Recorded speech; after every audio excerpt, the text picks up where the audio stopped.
In the world of forensic science, truth is supposed to be absolute, a realm of numbers, DNA, and cold, hard facts.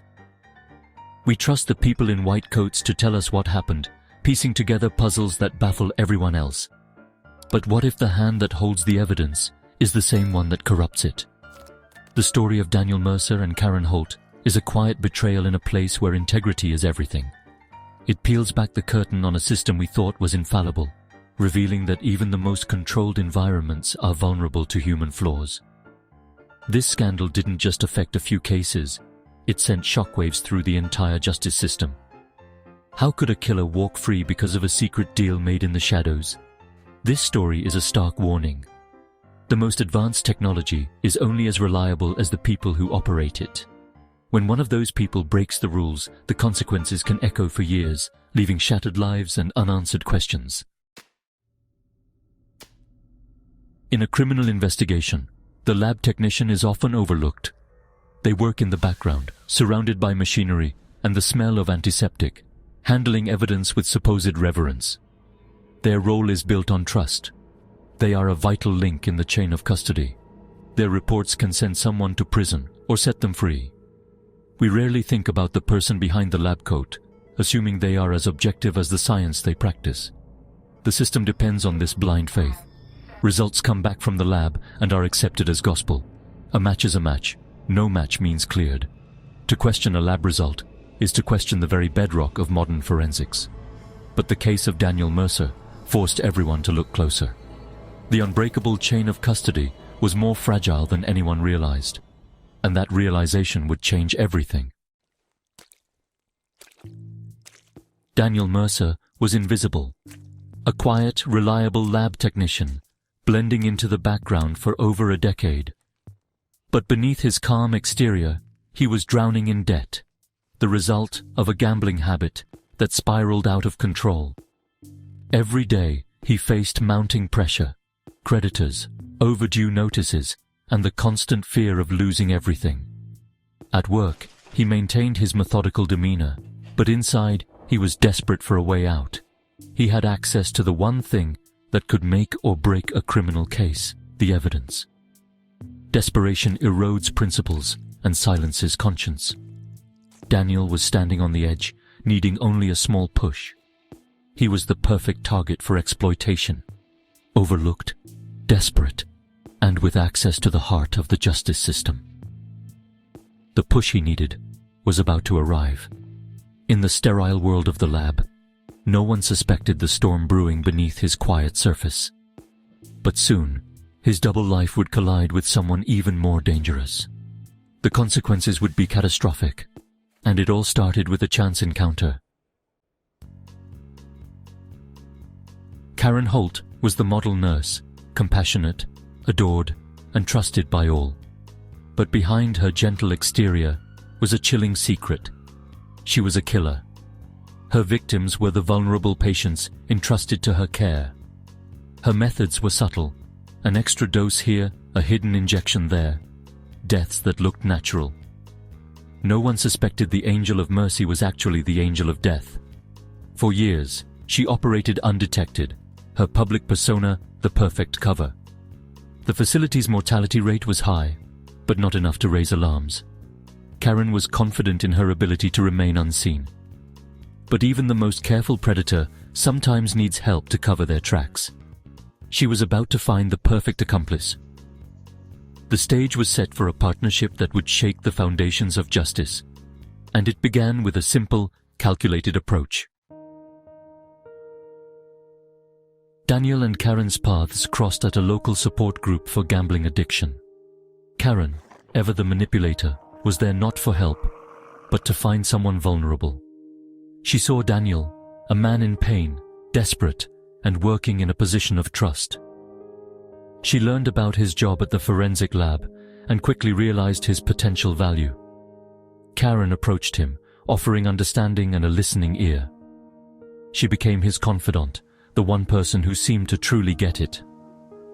When Daniel confessed he was on the verge of losing his house, Karen made her move.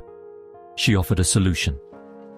Switch a blood sample now and then, and she'd pay him enough to solve his immediate problems. Daniel was horrified, but desperation clouded his judgment. Karen didn't push. She just planted the seed and let his circumstances do the rest. The line between right and wrong blurred.